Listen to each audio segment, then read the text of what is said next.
করে চাকরির পরীক্ষা উত্তীর্ণ হয়ে নিয়োগের জন্য রাজু ভাস্কর্যের ধুলাবালিতে পড়ে থাকবে, সচিবালয়ের কিংবা আমলাতন্ত্রের লাল ফিতার বেড়াজালে বন্দী থাকবে।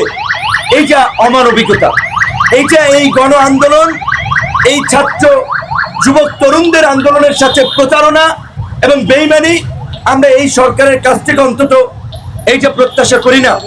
আমি আপনাদেরকে বলছি যে আপনারা আজকে এখান থেকে একটা আলটিমেটাম দেন, কারণ আপনারা সরাসরি চাকরি প্রার্থী।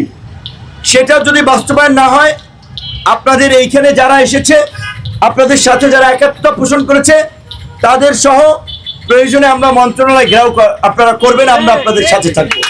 কিন্তু একটা বিষয় আমরা আপনাদেরকে পরিষ্কার করব, আপনারা দেখেছেন এই ঢাকা বিশ্ববিদ্যালয়ের প্রত্যেকটি রাজপথ আমাদের রক্তে রঞ্জিত হয়েছে।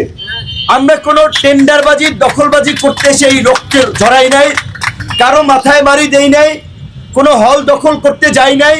শুধুমাত্র শিক্ষার্থীদের অধিকার এবং সমাজ এবং রাষ্ট্রের প্রয়োজনে ন্যায়সঙ্গত কিছু কথা বলতে গিয়ে এই রাজু ভাস্কর্যে, এই টিএসসিতে, এই লাইব্রেরির সামনে আপনাদের মনে আছে 2018 সালের 30শে জুন ফুটবলের মতো তারা কিন্তু মেরেছিল, কিন্তু তারপরে আমরা কিন্তু হাল ছাড়ি নাই। আপনাদের দাবি দেওয়া নিয়ে আমরা কথা বলেছি। আমাদের পরিষ্কার কথা যে এই ছাত্রলীগের দুর্বৃত্তরা আমাদের উপরে এইভাবে পৈশাচিক হামলা করেছে, নারী শিক্ষার্থীদেরকে লাঞ্ছিত করেছে, হলকে একটা ক্যান্টনমেন্ট বানিয়ে শিক্ষার্থীদের একটা দাস বানিয়ে রেখেছিল। প্রোগ্রাম করলে সিট, প্রোগ্রাম না করলে হলে থাকা যায় না।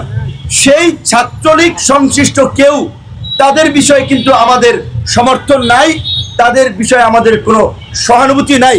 তো তারা যে অত্যাচার নির্যাতন করেছে, এখনো শরীরের প্রত্যেকটি অঙ্গ প্রত্যঙ্গে আঘাতের চিহ্ন রয়েছে।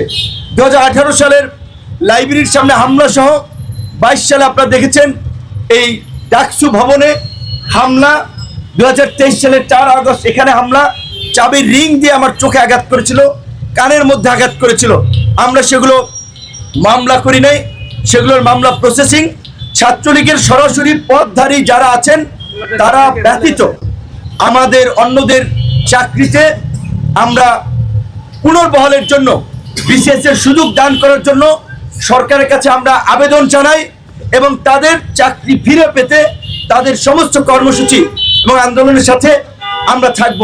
আরেকটি কথা, আমাদের এখানে একজন ছাত্রটা বলেছে, হামলাকারী যারা হলে আছে তাদেরকে অবশ্যই বিশ্ববিদ্যালয় থেকে স্থায়ী বহিষ্কার করতে হবে।